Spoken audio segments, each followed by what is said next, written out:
তুই এবার আমাকে বিচারকদের মতো প্রশ্ন করা বন্ধ করবি অরু। আমি বিরক্ত তোর এসব প্রশ্নে। তোর এত আনন্দ আমার সহ্য হচ্ছে না। আমার ঘরে পা দিয়ে এভাবে জীবন কাটাতে লজ্জা হয় না তোর? আর কতদিন আমার উপর ভরসা করে বাঁচবি? তোদের দেখভাল করতে করতে হাঁপিয়ে উঠেছি আমি। এবার একটু রেহাই দে। এবার অন্তত আমাকে ইউজ করা বন্ধ কর। আমি তোকে ইউজ করি?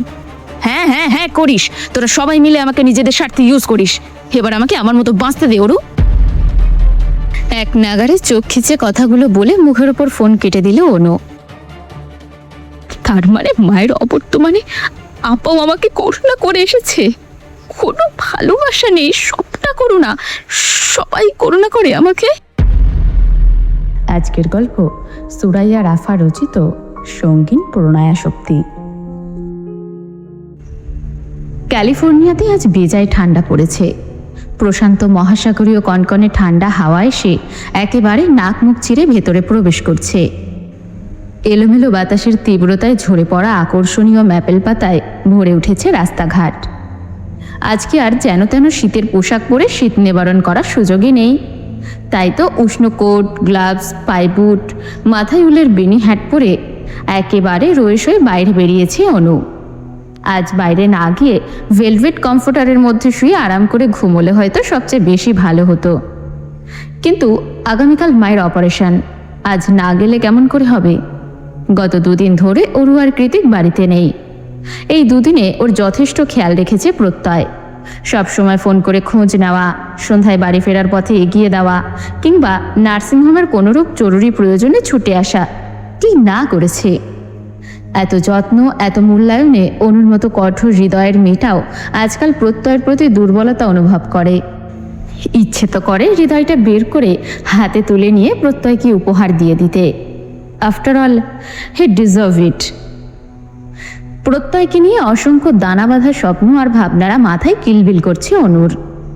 মাঝে মাঝেই অযাচিত মনে একাই ফিক করে হেসে উঠছে ঠোঁটছোড়া। এক মনে প্রত্যয়কে নিয়ে ভাবতে ভাবতে কখন যে বাস স্টপেজের কাছে চলে এসেছে তা টেরও পায়নি অনু।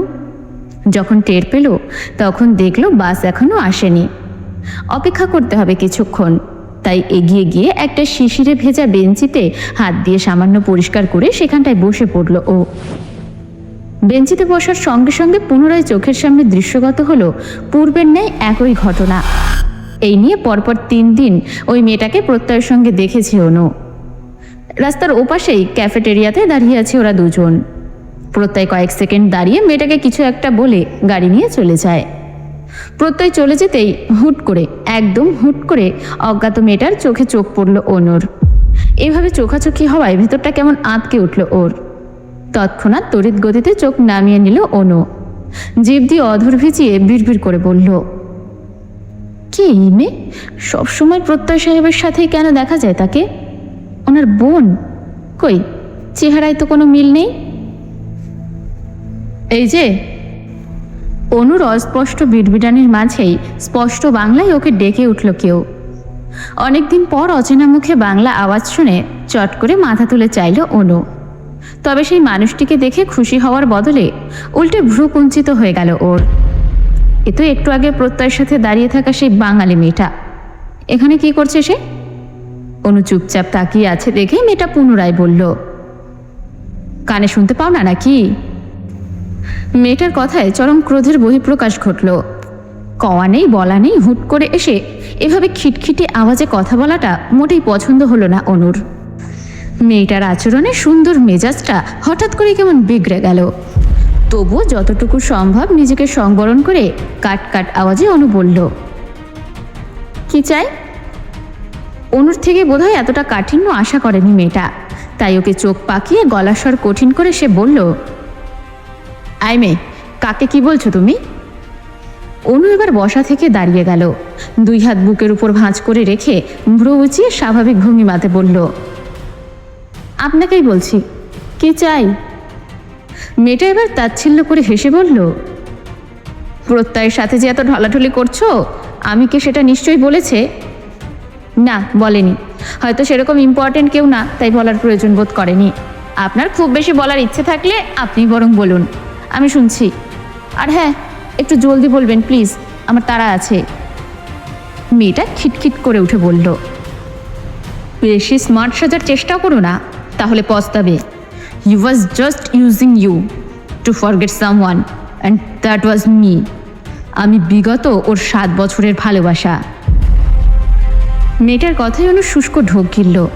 মনের ভেতর বিশ্বাস হারানোর ভয়টা কুণ্ডলি পাকিয়ে মাথা চারা দিয়ে উঠছে।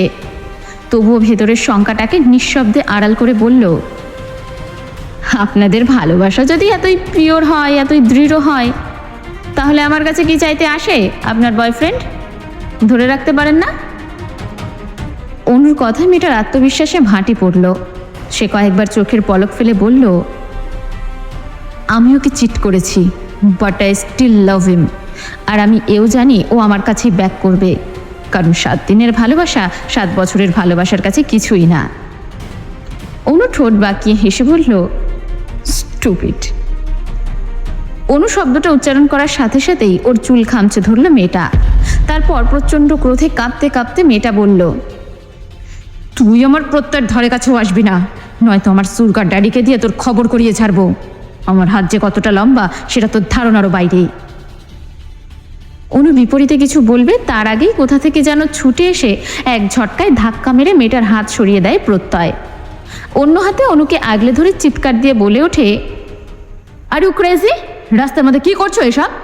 নেক্সট টাইম এভাবে পেছন ধরে পড়ে থাকলে তোমার নামে আমি পুলিশে কমপ্লেন করতে বাধ্য হব তিন্নি। এতক্ষণে বাস এসে পড়েছে। পাবলিক প্লেস হওয়াতে চারিদিকে মানুষ জড়ো হয়ে গিয়েছে মুহূর্তেই। সবার দৃষ্টি এখন ওদের 3 জনের দিকে। কেউ কেউ তো সুযোগ পেয়ে ভিডিও করা আরম্ভ করে দিয়েছে। অনু এতক্ষণ যাবৎ চুপ করেই ছিল, কিন্তু এই মুহূর্তে প্রত্যয়ের এসব আলগা দরদ ওর মোটেও ভালো লাগছে না। গা ঘিন ঘিন করছে। ইচ্ছে তো করছে প্রত্যয়কে সপাটে একটা চড় মেরে দিতে, কিন্তু পাবলিক প্লেসে নাটক করে কারোর হাসির পাত্র হতে চায় না অনু। তাই যথাসম্ভব দ্রুত গতিতে প্রত্যয়ের বাহু থেকে নিজেকে এক ঝটকায় ছাড়িয়ে হাঁটা ধরল রাস্তার উল্টো পথে। ওকে এভাবে চলে যেতে দেখে প্রত্যয়ও হাঁটা দিল অনুর পিছু পিছু। প্রত্যয় পেছনে আসছে ব্যাপারটা বুঝতে পেরে অনু ঘাড় ঘুরিয়ে কাট কাট গলায় বলল, ওখানেই দাঁড়ান, আর আসবেন না। অনুরোধ নয়, নিষেধ করছি। অনুর নিমপাতার মতো তেতো কথায় প্রত্যয় আর এগোতে পারল না। অগত্যাই দাঁড়িয়ে পড়ল রাস্তার মাঝখানে। অনু চোখ মুছতে মুছতে দ্রুত পায়ে হেঁটে চলে গেল সেখান থেকে। যতক্ষণ পর্যন্ত অনুকে দেখা যায় ঠিক ততক্ষণ ওর যাওয়ার পানে নিষ্প্রভ চোখে তাকিয়ে রইল প্রত্যয়। এক পাও নড়ল না। খুব ভোর নয়, সকাল পেরিয়ে বেলা গড়িয়েছে অনেকটা। চারিদিকে সূর্যের সোনালি আলোর ঝলকানি। অরু সেই কখন থেকে কৃতিকের রুমের সামনে দাঁড়িয়ে দাঁত দিয়ে নখ কাটতে কাটতে পায়চারি করছে। মনে মনে ভাবছে, শুনেছি ভোর রাতে রুমে ঢুকেছে, এখনো ঘুমিয়ে আছে কিনা কে জানে।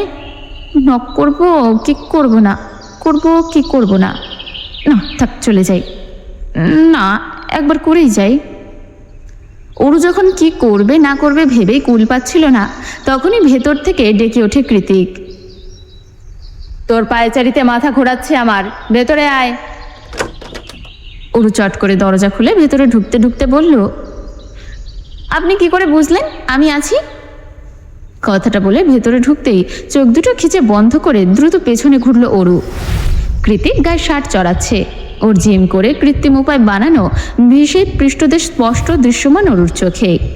এভাবে অসময় এসে পড়ে নিজেই লজ্জিত হলো ও। অরুর কথার জবাবে কৃতিক সামনে ঘুরে শার্টের বোতাম লাগাতে লাগাতেই বলল, মেবি আমি তো শরীরের গন্ধ পাই। অরু এখনো পেছনে ঘুরে দাঁড়িয়ে আছে দেখে কৃতিক পুনরায় বলে, হয়ে গিয়েছে, তাকাতে পারিস। অরু যেন কিছুই বোঝেনি, লজ্জাও পায়নি। সেভাবে করেই মুখভঙ্গিমা স্বাভাবিক রেখে ঘুরে পড়ল। আপনি কি ভ্যাম্পায়ার? না মানে শুনেছি ভ্যাম্পায়াররা মানুষের গন্ধ পায়। ড্রেসিং টেবিলের ওপর থেকে ব্ল্যাক বেল্ট ঘড়িটা হাতে পড়তে পড়তে কৃতিক বলে, বেশি বেশি ফ্যান্টাসি বই পড়লে এই হয়, মাথার মধ্যে সব ভূত প্রেত ভর করে বসে আছে। ক্লাসের বই তো খুলেও দেখিস না। এবার ইউএসএ ফিরে তোকে দেখে নিচ্ছি আমি। পড়াশোনার কথা মাথায় আসতেই ওরও দ্রুত কথা ঘুরিয়ে কাজের কথা এলো। মিনমিনিয়ে বলল, আপনার ফোনটা একটু দিবেন, আপাকে কল করতাম। রাতের ফ্লাইটেই তো ফিরে যাচ্ছি, কল করার কি আছে? অরু জবাবে ঠোঁট উল্টে পড়ল, আপার জন্য মন খারাপ লাগছে, আমি কথা বলতে চাই। কৃতিক নিজের হাতের কাজ করতে করতে বলল, জ্যাকেটের পকেটে খুঁজে দেখ, আর হ্যাঁ আমার সামনে বোনের সাথে একদম ন্যাকামি করবি না, যা কথা বলার নিজের রুমে গিয়ে বল। অরু হ্যাঁ সূচক মাথা নাড়িয়ে ফোন নিয়ে দ্রুত বেরিয়ে যায়। তারপর আবারও কি ভেবে যেন ফিরে এসে বলে, ফোনের পাসওয়ার্ডটা? তোর আর আমার বার্থডে। কি? কানে কম শুনিস? অরু ভয় তটস্থ হয়ে এদিক ওদিক ঘাড় নাড়িয়ে আবারও দৌড়ে চলে যায়। যেতে যেতেই লক খুলে কল লাগায় অনুর নাম্বারে। একবার, দুইবার, তিনবার, চারবারের মাথায় কল তুলল অনু। হ্যালো আপা। এপাশ থেকে ওর উৎসুক গলা শুনেই তেতে উঠল অনু। গলার স্বরে হাজারো বিরক্তি টেনে এনে ঝাঁঝ নিয়ে বলল, কি সমস্যা? কল দিয়েছিস কেন? আমাকে একা রেখে সৎ ভাইয়ের টাকায় থাইল্যান্ড ঘুরছিস, ফিরছিস, মজা করছিস, খাচ্ছিস, তবুও তো স্বাদ মিটছে না? নাকি আমাকে ইউজ করে আমার ঘরে পা দিয়ে জীবনটা কাটানোর শখ মেটেনি এখনো? অনুর তিক্ত কথায় চড়াত করে মস্তিষ্কটা ঝাঁঝিয়ে উঠল অরুর। ও নিজেও তেজি স্বরে বলল, মুখে যা আসছে তাই বলে যাচ্ছিস তখন থেকে। কি হয়েছে? কি করেছি আমি? অনু উল্টো ক্রোধ দেখিয়ে বলল, যা বলেছি একদম ঠিক বলেছি, বুঝে শুনেই বলেছি। তোরা সবাই আমাকে ব্যবহার করিস নিজেদের প্রয়োজনে। কেন বলতো? সবসময় তোদের চিন্তাই আমার কেন করতে হবে? আমার কি ইচ্ছা অনিচ্ছা বলে কিচ্ছু নেই? অরু এবার নরম সুরে শুধালো, কি হয়েছে আপা? অরুর প্রশ্নের কিঞ্চিত পরোয়া না করে অনু মুখে যা আসছে উন্মাদের মতো তাই বলে যাচ্ছে। অরু জানে আপার রাগ উঠলে মাথা ঠিক থাকে না, পরে আবার নিজেই সব সামাল দেয়। তাই এত এত তিক্ত কথার বিপরীতে অরু নিজের রাগ সংবরণ করে আবারও জিজ্ঞেস করলো, কি হয়েছে বল না আপা? কে কি বলেছে তোকে? মা ঠিক আছে? আমি... ওর একাধারে প্রশ্নের এক পর্যায়ে অনু নিজেই খেই হারিয়ে চেঁচিয়ে বলে উঠল, তুই এবার আমাকে বিচারকদের মতো প্রশ্ন করা বন্ধ করবি অরু?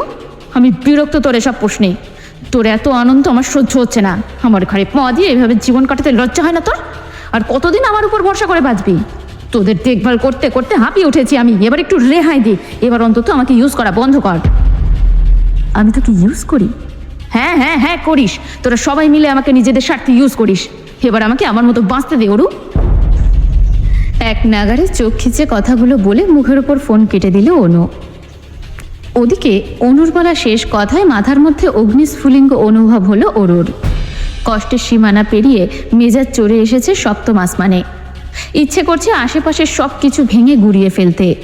নিজের অজান্তেই ধপ করে মেঝেতে বসে পড়ে দুহাতে নিজের লম্বা চুলগুলো মুষ্টিবদ্ধ করে নীরবে চোখের জল ফেলতে ফেলতে অস্পষ্ট সুরে অরু বলল, তার মানে মায়ের অবর্তমানে আপাও আমাকে করুণা করে এসেছে। কোনো ভালোবাসা নেই, সবটা করুণা। সবাই করুণা করে আমাকে। অ্যালিসার বাবাকে থাই পুলিশ অ্যারেস্ট করেছে। এবার আর প্রমাণ ছাড়া নয়, সুস্পষ্ট প্রমাণ সমেত তাকে পুলিশের হাতে তুলে দেওয়া হয়েছে। যেহেতু ওর বাবা জেলে আছে সেহেতু এলিসাকে ব্ল্যাকমেল করার মতো কেউ নেই। বলতে গেলে এলিসা এখন পুরোপুরি নিরাপদ। শায়রের কথায় অর্ণবার কৃতিক হ্যাঁসূচক মাথা নাড়ালো। অর্ণবের হ্যাঁসূচক সম্মতি শুনে শায়র এবার উচ্ছ্বাসিত সুরে বলল, তাহলে তো আমাদের মিশন কমপ্লিট। আজ রাতে পার্টি করলে কেমন হয়? এবার অর্ণব বিরূপ প্রতিক্রিয়া জানিয়ে বলল, তুই কি পাগল? অ্যালিসার মন ভালো নেই, আর তুই আছিস তোর পার্টি নিয়ে। কৃতিক কিছু একটা ভেবে পায়ের উপর পা তুলে বলল, আমার হাতে সময় নেই, কাল ভার্সিটিতে এক্সাম, ফিরতেই হবে। শায়র হতাশ হয়ে পড়ল, তোরা না থাকলে আমি কি জিন ভূতের সাথে পার্টি করব নাকি? চল রাতে ফিরে যাই তাহলে। কথাটা শেষ করে শায়র কেবলই বসা থেকে উঠে দাঁড়িয়েছে। ওর সামনের ডিভানটাতে এখনো কৃতিক পায়ের উপর পা তুলে বসা। তখনই কোথা থেকে যেন ওরু এসে এক প্রকার হামলে পড়ল শায়রের উপর। ওর চেহারা বিভৎস, চুলগুলো এলোমেলো, চোখ দুটো টলছে, সেটা থেকে গড়িয়ে পড়ছে অশ্রুসিক্ত নোনা জল। ওরু আশেপাশের কারোর দিকে নজর না দিয়েই শায়রের কলার দুটো শক্ত করে চেপে ধরে কান্না মিশ্রিত কণ্ঠে বলল, শায়র ভাইয়া, বিয়ে করবেন আমাকে? আপনার তো কোনো গার্লফ্রেন্ড নেই, তাছাড়া আপনার মাথার সবগুলো তারও ঠিকঠাক আছে। আমার আপনাকে বিয়ে করতে কোনো আপত্তি নেই। আমি কারো বোঝা হয়ে থাকতে চাই না, কারো করুণার পাত্রীও হতে চাই না, আর এক মুহূর্তও না। বিয়ে করবেন আমাকে? হতে পারে আমি আপনার চেয়ে বয়সে একটু বেশি ছোট, তাতে কি আসে যায়? ভালো করে তাকিয়ে দেখুন, আমি সুন্দরী। এদিকে শায়র অরুকে কি দেখবে? অরুর পেছনে দাঁড়িয়ে থাকা কৃতিককে দেখেই ওর গলা শুকিয়ে এসেছে। কৃতিকের জ্বলন্ত আগ্নেয়গিরির দাবানলের মতো চোখ দুটো দেখেই ওর হাত পা কেমন কেঁপে কেঁপে উঠছে। চোখ দিয়ে বারবার কৃতিককে ইশারা করে বোঝাচ্ছে, ভাই আমি কিছু জানি না, তোর জানের জান পরাণের পরাণ ওরই আমাকে ইচ্ছে করে ফাঁসাচ্ছে। কৃতিক এক নজর সায়রকে পরখ করে কপালে 2 আঙ্গুল ঠেকিয়ে কিছু একটা ভাবল। তারপর হুট করেই উঠে দাঁড়িয়ে অরুর হাতটা শক্ত করে চেপে ধরে ওকে ইচ্ছে মতো টানতে টানতে বেডরুমে নিয়ে ছুঁড়ে মারল। অকস্মাৎ টাল সামলাতে না পেরে ওরু হুমড়ি খেয়ে মেঝেতে পড়ে গিয়ে ডুকরে কেঁদে উঠল। দাঁড়ানো থেকে এভাবে হুট করে মেঝেতে পড়ায় কনুই আর হাঁটুর অবস্থা বেগতিক। কাঁদতে কাঁদতে ওরু নিজেকে সামলানোর চেষ্টা করছে খুব, কিন্তু প্রচণ্ড আঘাতে হাত পাগুলো যেন অসাড় হয়ে পড়েছে ওর। ওকে ছুঁড়ে ফেলে দিয়ে কৃতিক নিজের 2 পকেটে হাত গুজে দাঁড়িয়ে স্পষ্ট কণ্ঠে বলল, আমি আসছি, ততক্ষণ এখানেই পড়ে থাক। অন্য কারো শরীরে হাত ছোঁয়ানোর শাস্তিটা সময় হলে টের পাবি। অরুকে নিজের রুমে আটকে রেখে কৃতিক আবারও ওদের কাছে ফিরে আসে। অর্ণব, সায়র, এলিসা 3জনই ভয়ার্ত দৃষ্টিতে তাকিয়ে আছে কৃতিকের পানে। সবাইকে নিশ্চুপ থাকতে দেখে সায়র একটু সাহস করে বলে ওঠে, কি করেছিস ওর সাথে? সাপের ফনা তোলার মতো তড়িৎ গতিতে সায়রের দিকে হিংস্র দৃষ্টি নিক্ষেপ করে কৃতিক বলে, যা ইচ্ছে করেছি, আমাদের প্রাইভেট কথাও কি তোকে শেয়ার করতে হবে? সায়র কিছু বলতে যাবে তার আগেই অর্ণবকে থামিয়ে দিয়ে বলল, আর একটা কথা বলবি না সায়র, নয়তো কৃতিকের হাতে আজই তোর খেল খতম। বার কয়েক জোরে জোরে নিঃশ্বাস ছেড়ে কৃতিক নিজের পকেট থেকে একটা পেন ড্রাইভ বের করে অর্ণবের হাতে দিয়ে বলে, ডকুমেন্টগুলো যত দ্রুত সম্ভব বের কর। পেন ড্রাইভটা হাতে নিয়ে সেটাকে উল্টে পাল্টে দেখে অর্ণব নিজের ঠোঁট কামড়ে বলল, একটু বেশি তাড়াহুড়ো হয়ে যাচ্ছে না ব্যাপারটা? অর্ণবের কথাই ওর দিকে অগ্নিদৃষ্টি নিক্ষেপ করে কৃতিক। কৃতিকের চোখের হিংস্রতা দেখে অর্ণব চোখ নামিয়ে নিল। এলিসা এগিয়ে এসে অর্ণবের কাঁধে হাত রেখে বলল, যেকে যা করতে চাইছে সেটা ওকে করতে দে অর্ণব। অর্ণব এলিসার দিকে তাকিয়ে ছলছল নয়নে বলে ওঠে, তুই বললে আমি সব কিছু করতে রাজি জান, শুধু তুই একবার বল জেকের সাথে আমারটা। অর্ণব আর কিছু বলবে তার আগেই নিজের 3 ইঞ্চি হাই হেল নিয়ে অর্ণবের পায়ের উপর দাঁড়িয়ে পড়ল এলিসা। অতঃপর ওর কাঁদো কাঁদো মুখের দিকে তাকিয়ে মেকি হেসে এলিসা শুধায়, কি যেন বলছিলি, আবার একটু বল। দুপুর গড়িয়ে বিকেল হয়েছে। সূর্যের আলো পূব আকাশ থেকে পশ্চিমে গিয়ে ঠেকেছে। ওরু এখনো মেঝেতে বসে বিছানায় মাথা এলিয়ে দিয়ে ফুপিয়ে কাঁদছে। অনেকক্ষণ ধরে একটানা কাদার ফলে ক্ষণে ক্ষণে কেঁপে উঠছে ওর ক্রন্দনরত ছোট্ট শরীরটা। তখন আপার সাথে রাগ করে কি বলতে কি বলেছে, কাকে বলেছে কিছুই মাথায় ঢোকেনি। অথচ এখন সেসব কথা মনে পড়লেই ইচ্ছে করছে নিজের মাথায় নিজেই বাড়ি মেরে বেহুশ হয়ে যেতে। সবার সামনে কতটা নির্লজ্জের মতো সায়রকে গিয়ে বিয়ের কথা বলেছে ও। এখন ভাবলেও বিরক্তিতে শরীরটা চিরবিড়িয়ে উঠছে। সবাই কি ভেবেছে কে জানে, যে যা ভাবার ভাবুক। তবে ওরও ঠিক করে নিয়েছে সায়রের মুখোমুখি ও আর এই জীবনেও হবে না। কি করেই বা হবে? সায়রকে দেখলেই তো নিজের করা মস্ত বড় বোকামের কথা বারবার মনে পড়ে যাবে। সকালের কর্মকাণ্ডের কথা ভেবেই হাত পা ছড়িয়ে আরও এক দস্তুর কেঁদে ভাসালো ওরু। তারপর মনে মনে ভাবল, আপাকে আরেকবার কল করে দেখলে কেমন হয়, এখন তো রাগ কমিয়ে যেতে পারে। যেই ভাবা সেই কাজ। ওরু দ্রুত এগিয়ে গিয়ে বিছানার আশেপাশে কৃতিকের মোবাইলটা খুঁজতে লাগলো, কিন্তু মোবাইলের জায়গায় অন্য কিছু হাতে এলো ওর। নরম বিছানায় মাথার পাশেই যে কুশনটা রাখা থাকে তার পাশেই ওর রূপলি নুপুরটা আঁকাবাঁকা হয়ে পড়ে আছে। এত বছর ধরে পায়ে পড়ে থাকা নিজের সুপরিচিত নুপুরটা দেখে ওর দ্রুত গিয়ে সেটাকে হাতড়ে নিল। হাতে নিয়ে উল্টে পাল্টে দেখে বলল, আরে এটা তো আমার নুপুর, এলিসা আপুর জন্মদিনের পার্টিতে হারিয়ে ফেলেছিলাম। এটা ওনার কাছে কি করে এলো? আর ওনার কাছে যদি থাকবে তাহলে সেদিন কেন জিজ্ঞেস করলো আমার নুপুর কোথায়? আশ্চর্য মানুষ শুনি, আমার নুপুর দিয়ে ওনার কি কাজ? একমনে কথাগুলো বলে ওরু পা বাড়িয়ে দেয় নিজের হাতে নুপুরটা পরার জন্য। ঠিক তখনই বাইরে থেকে আগমন ঘটে কৃতিকের। ও হুড়মুড়িয়ে রুমে প্রবেশ করে বেড সাইড টেবিল থেকে কিছু কার্ড নিজের ওয়ালেটে ভরে নেয়। অতঃপর অরুর হাতে হ্যাচকা টান মেরে ওকে দাঁড় করিয়ে দিয়ে বলে, চল। অরু ভ্রু কুঞ্চন করে বলল, চল মানে কোথায় যাব? কৃতিক জবাব দেয় না কোনোরূপ, বরং ওকে জোর জবরদস্তি করে টানতে টানতে বাইরে নিয়ে যায়। হাত ছাড়ুন, লাগছে আমার। আরে আমার নুপুরটা ফেলে এসেছি তো, ছাড়ুন। কে শোনে কার কথা। কৃতিকের স্থবির চোখ মুখ আর ভাবমূর্তি দেখে মনে হচ্ছে এই মুহূর্তে ওর শ্রবণ শক্তি হারিয়ে গিয়েছে। এক মনে এলোমেলো পায়ে হাঁটতে হাঁটতে কখন যে উত্তাল প্রশান্ত মহাসাগরের সামনে এসে দাঁড়িয়েছে তার হদিশ নেই অনুর। মাথার উপর গোল্ডেন গেট ব্রিজ, তাতে হাজারো মানুষের ঢল, আর তার নিচে সুবিশাল সমুদ্র তট। এখানেই তো প্রথমবার প্রত্যয়ের বুকে মাথা রেখেছিল অনু। কতটা প্রশান্তি আর কতটা আবেগাপ্লুত হয়ে প্রত্যয়ের উপর নিজের ক্লান্ত শরীরের ভার ছেড়েছিল। প্রত্যয়ের আন্তরিক মাখা হাসি, মাথায় বুলানো আদুরে হাতের পরশ, রাতের আধারে একান্তে বৃষ্টি স্নান, সব কিছুই কি তাহলে মিথ্যা ছিল? প্রত্যয় তার 7 বছরের ভালোবাসা ভুলে যেতে কেবলমাত্র ওকে ইউজ করছে, এটাই কি সত্যি? তিন্নি নামক মেয়েটা কি সত্যি বলেছে? অনু কি তাকে শুধুই অন্য একজনের জায়গা পূরণ করে ইউজ হয়েছে মাত্র? ইউজ শব্দটা সেই সকাল থেকেই মাথার মধ্যে গেড়ে বসে আছে ওর। কিছুতেই শব্দটাকে সরানো যাচ্ছে না মাথা থেকে। ইউজ শব্দটা নিয়ে ভাবতে ভাবতেই অনুর মনে পড়ে যায় সকালের কথা। নিজের ব্যতিগ্রস্ত হৃদয়কে সামাল দিতে না পেরে সকালবেলায় যা নয় তাই বলেছে অরুকে। নিজের ছোট্ট বোনের প্রতি এরূপ জঘন্য আচরণ করে প্রত্যয়ের উপর জমে থাকা রাগ অরুর উপর ঢেলে এখন অনুশোচনায় বুক ফেটে কান্না আসছে অনুর। কি করছে অরু? ঠিক আছে তো, নাকি আপার উপর অভিমান করে ভুলভাল কিছু করে বসেছে ওর ডান পিঠে বোনটা? হাজারো অজানা প্রশ্ন এসে বাড়ি খাচ্ছে অনুর মস্তিষ্কে। ও আর ভেবে সময় নষ্ট করতে পারল না। তৎক্ষণাৎ ওর সাথে কথা বলার জন্য দ্রুতই ফোন বের করে কল লাগালো কৃতিকের নাম্বারে। কিন্তু দুঃখের বিষয়, বারবার ফোন করার পরেও কেউ ফোনটা তুলছে না। কি করে তুলবে? ফোনটা যে সেই সকাল থেকেই মেঝেতে মুখ থুবড়ে পড়ে আছে। এদিকে অরুকে কলে না পেয়ে শব্দ করে কাঁদতে কাঁদতে অনু বসে পড়ে মালু আস্তরিত স্যাঁতস্যাঁতে বেলাভূমিতে। সন্ধ্যা রাতে রিসর্টের সামনে বাইক থামিয়ে অরুর বাহু ধরে এক প্রকার টেনে বাইক থেকে নামালো কৃতিক।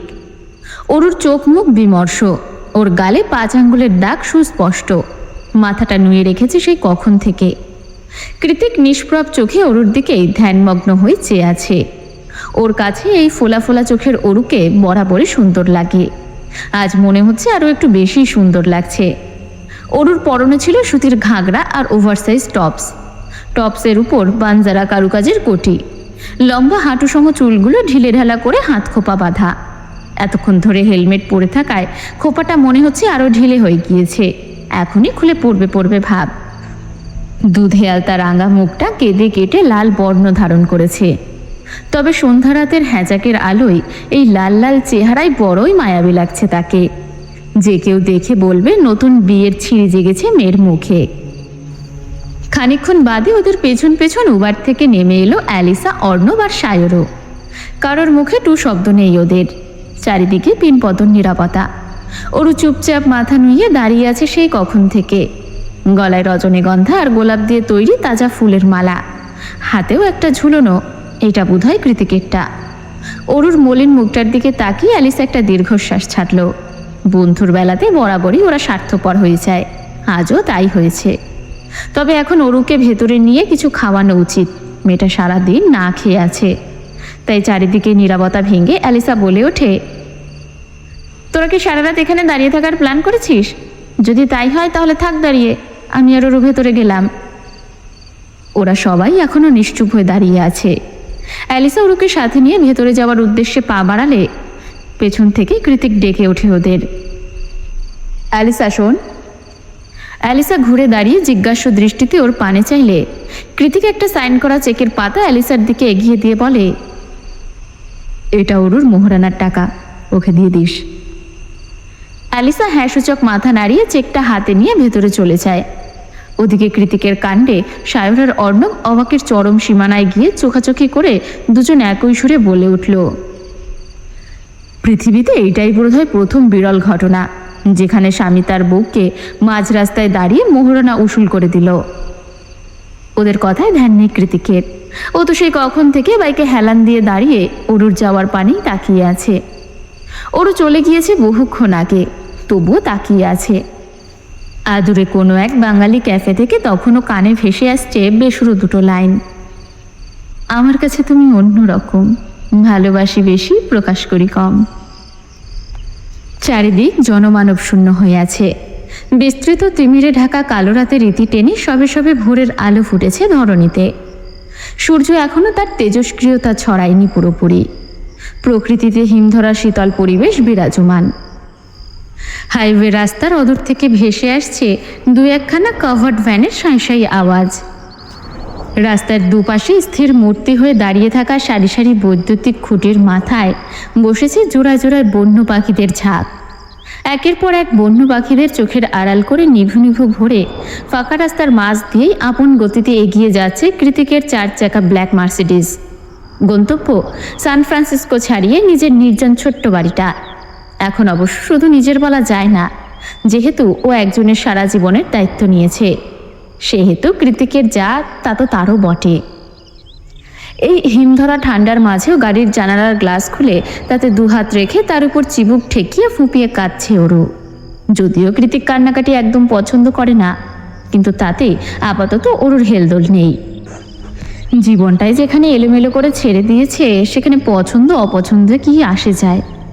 কৃতিক কি ভাববে সেসব কথা মাথায় না ঢুকিয়ে এয়ারপোর্ট থেকে বেরিয়ে বাড়ির উদ্দেশ্যে গাড়িতে ওঠার পর থেকেই কেঁদে ভাসাচ্ছে সে।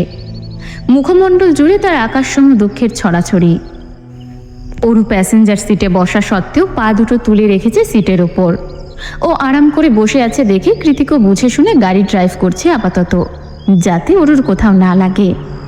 ওরুর বাঁধনহারা রেশমের মতো লম্বা সিল্কি চুলগুলো ক্রমাগত উড়ে এসে আছড়ে পড়ছে কৃতিকের চোখে মুখে। মাঝে মধ্যে ড্রাইভ করতে অসুবিধা হচ্ছে খুব, তবুও কৃতিক কোনো কিছুরই পরোয়া করছে না, কারণ ওর কাছে এই চুলের মিষ্টি গন্ধটা হৃদয় জুড়িয়ে দেওয়ার মতোই প্রশান্তিদায়ক। দরকার পড়লে 1 ঘন্টার রাস্তা 2 ঘন্টায় অতিক্রম করবে, তবুও নিজের শরীর থেকে ওর চুল সরাবে না। কিন্তু ওরও তো সেই ভোর রাত থেকেই বাইরে মুখ দিয়ে বসে আছে। বাইরের হিমধরা পুরো ঠান্ডাটা ওর চোখে মুখে এসে হামলে পড়ছে। এরকম ঠান্ডার মধ্যে বাইরে মুখ দিয়ে আরও কিছুক্ষণ বসে থাকলে বাড়িতে যেতে যেতেই ওর নিউমোনিয়া হয়ে যাবে নিশ্চিত। তাই কৃতিক এবার এক হাতে ড্রাইভ করতে করতেই অন্য হাত দিয়ে জানালার কাঁচটা তুলে দিল। জানালার কাঁচ টেনে দেওয়াতে একটু পিছিয়ে বসেছে ওরু, তবুও কান্না থামায়নি। চোখ দিয়ে তার এখনো গঙ্গা যমুনা বয়ে চলেছে। ওরুকে এখনো কাঁদতে দেখে সামনে ফোকাস করেই বিরক্ত ভঙ্গিতে কথা ছড়ে কৃতিক, কাঁদছিস কেন এভাবে? মেরেছি তোকে? কৃতিকের কথার পেছনে ওরু মৌনতা পালন করে, শুধু মনে মনে বলে, এর থেকে মারলে বেশি ভালো হতো। একটা প্রশ্নের উত্তর দিতে গিয়ে সে কখন থেকে চুপ হয়ে আছে ওরু। আদে উত্তর দেবে বলেও মনে হচ্ছে না। গতকাল থেকেই মুখে কুলু পেটে বসে আছে মেয়েটা। কৃতিক জানে কাকে কিভাবে কথা বলাতে হয়, তাই ও খানিকটা কৌশল পন্থাই অবলম্বন করলো। হুট করেই মাঝ রাস্তায় গাড়ির ব্রেক কষল। এভাবে গাড়ির ইঞ্জিন বন্ধ হয়ে যাওয়াতে ওরু হকচকিয়ে বাইরের দিকে তাকিয়ে বলল, এসে গেছি। কথাটা বলে বাইরে তাকিয়ে যেই দেখলো, সেই বুঝলো এটা তো মাঝ রাস্তা। তৎক্ষণাৎ ঘাড় ঘুরিয়ে কৃতিকের পানে প্রশ্নসূচক দৃষ্টি নিক্ষেপ করে ওরু। ওর চাহনিকে পাত্তা না দিয়ে গাড়ির ড্রয়ার থেকে একটা রূপোর নুপুর বের করে সেটাকে চোখের সামনে ধরে কৃতিক শুধালো, এটা তোর? কৃতিকের প্রশ্নে ওরু হ্যাঁসূচক মাথা নাড়ায়। এটা চাই? এবারও ওরু উপর নিচ মাথা নাড়িয়ে হ্যাঁ বলল। তাহলে গাড়ি থেকে নাম। কৃতিকের শেষবারের কথায় ওর চোখ কপালে তুলে বলল, নামবো মানে? এই অচেনা রাস্তায় আপনি আমায় নামিয়ে দিয়ে যাবেন? ইডিয়েট। অস্ফুটে কথাটা বলে কৃতিক নিজেই গাড়ি থেকে নেমে গেল। ওরও কৃতিকের যাওয়ার পানে চোখ রেখে বুঝলো এটা একটা পেট্রোল পাম্প। তার পাশেই ছোটোখাটো একটা মাঠ, হয়তো প্রয়োজনীয় কিছু কিনতে গিয়েছে সে। খানিক্ষণ বাদে একটা মিনারেল ওয়াটারের বোতল হাতে নিয়ে ফিরে এলো কৃতিক। অতঃপর গাড়িতে বসে সেটা ওরুর দিকে এগিয়ে দিয়ে বলল, বাইরে গিয়ে চোখ মুখ ধুয়ে আয়, তোকে পেতনির মতো দেখাচ্ছে, আমি রীতিমতো ভয় পাচ্ছি। কৃতিকের কথাটা ওরুর মোটেই পছন্দ না হলেও এই মুহূর্তে চোখে মুখে আদতে একটু পানি ছিটানো প্রয়োজন। তাই গাই গুই না করে লম্বা চুলগুলোকে হাত খোপা বেঁধে গাড়ি থেকে বেরিয়ে গেল ওরু।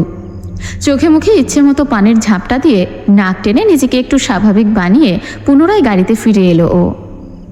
ওরু গাড়িতে বসতেই ওর দিকে টিস্যু এগিয়ে দিল কৃতিক। ওরু টিস্যু দিয়ে মুখ মুছতে মুছতে বলল, এবার তো দিন, নুপুরটা আমার ছোটবেলার স্মৃতি। নুপুরটা নেওয়া কি খুব দরকার? পরে নিলে হয় না? কৃতিকের কথায় ওরু আচমকা দৃষ্টিপাত করলো ওর চোখের দিকে। মনে মনে বলল, আশ্চর্য, আমার নুপুর দিয়ে ওনার কাজটা কি?